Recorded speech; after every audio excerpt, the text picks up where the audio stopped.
Ruslan. All right, so I'm Jamal.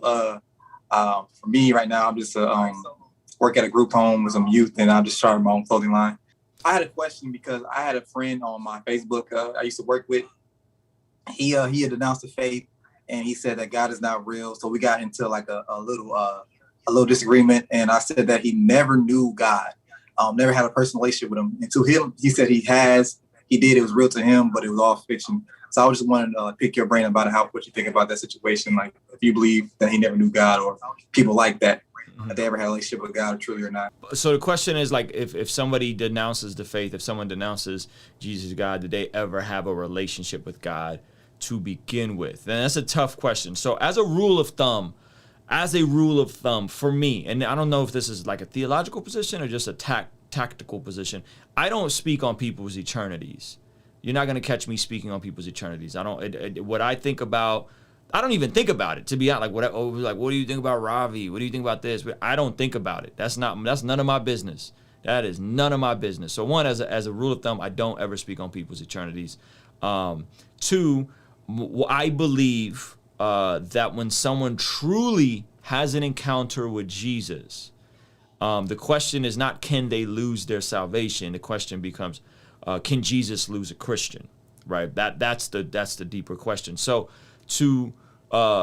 we have to define what is salvation, right? What is salvation? Like, and in some circles, people are really quick to declare people saved, meaning that, oh, you said a prayer and you had an emotional experience at a summer camp and you're a Christian. And that's not what a Christian is. Like, a Christian is somebody that's born again. A Christian is somebody that, has died and picked up their cross and followed Jesus, right? So to me, maybe the issue is that we proclaim people Christians based on superficial experiences and not transformation. So that could be some of it. I don't know where your friend is at.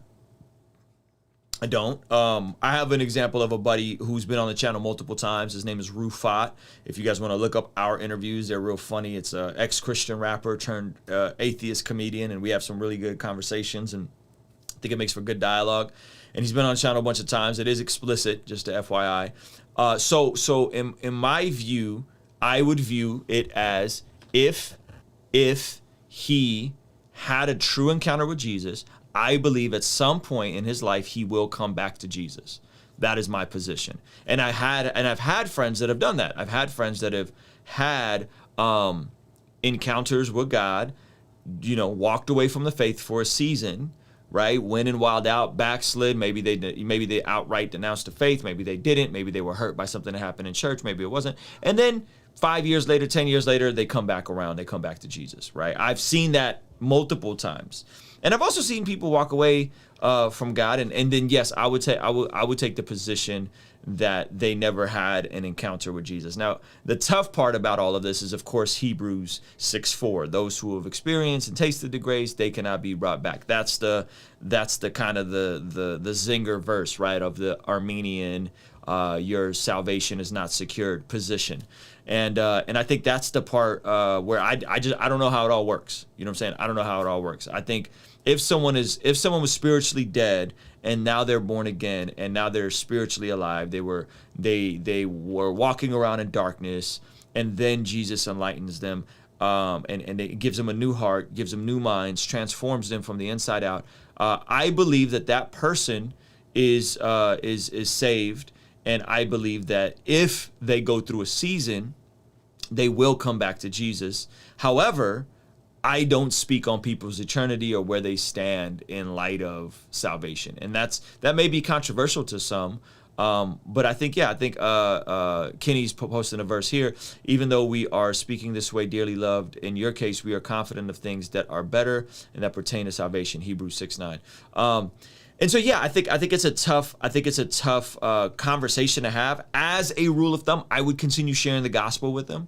I wouldn't argue with them. I wouldn't make it a philosophical conversation. I wouldn't try to trick them into becoming a Christian again. I would continue sharing the gospel with them. I would continue proclaiming Jesus to them, not to be combative and nasty.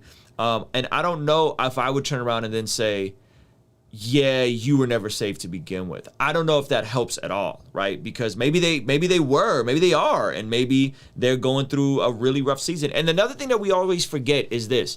This is what we forget. And I guess most Christians would say that a Christian can sin and come back to Jesus, right? We agree with that, right? Meaning that you can sin, you could even deal with addiction and come back to Jesus, right? We would agree with that, right? The tough part is God is outside of time, right? God is outside of our time. So if you go through a really rough night and wild out, I don't question your salvation. If I go through a rough week, you may question my salvation. If somebody's going through a rough year or a rough 5 years or a rough decade, right? That is where all of a sudden, but God is outside of time, and God is outside of our confines of reality. And so somebody could full on be in a really rough spot for a while. And that's not, that sucks for them because they have to deal with the consequences of that on this side of eternity. But in terms of just as a rule of thumb, I just don't declare who is and isn't saved, and I don't declare who is and isn't going to heaven as a rule of thumb. Again, maybe that's tact, maybe that's wisdom, maybe that's theology. I just don't do that. I don't think that's helpful.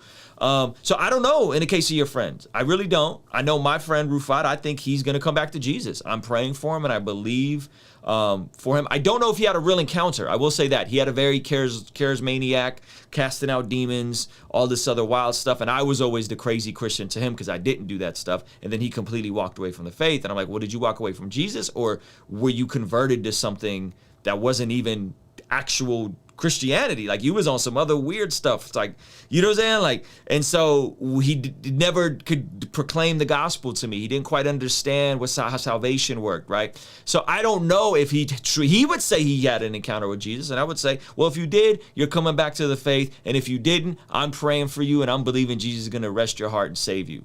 And that's usually the position I take. You can unmute yourself and follow up. Just make sure the YouTube stream is muted in the background so there's no delay. Yeah, I deleted that. My fault.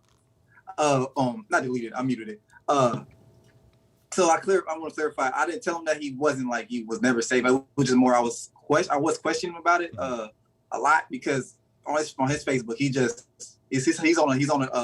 on a war path to pretty much show that religion is false, like all religion is false. So I was just questioning him, asking him like, hey, what, didn't you have a testimony when you was in this? Because he said he was in it for 12 years.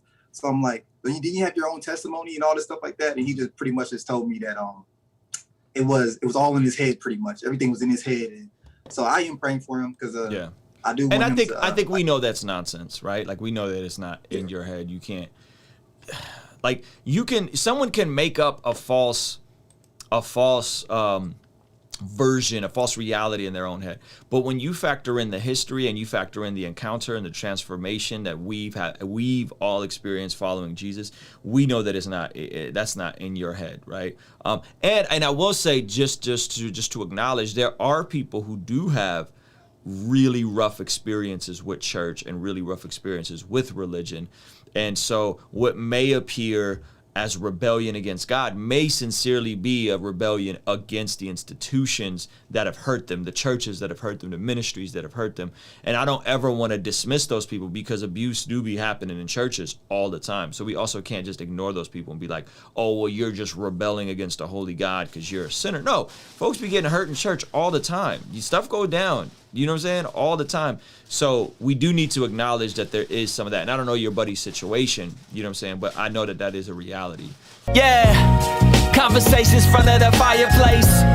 All of my mistakes, how do I erase? Wanna operate at a higher pace. Birth pains causing the body to dilate. On a first name basis with the worst pain facing. Moments in isolation. See, I was hoping I would do this to get more family time. A busy mind and worried heart.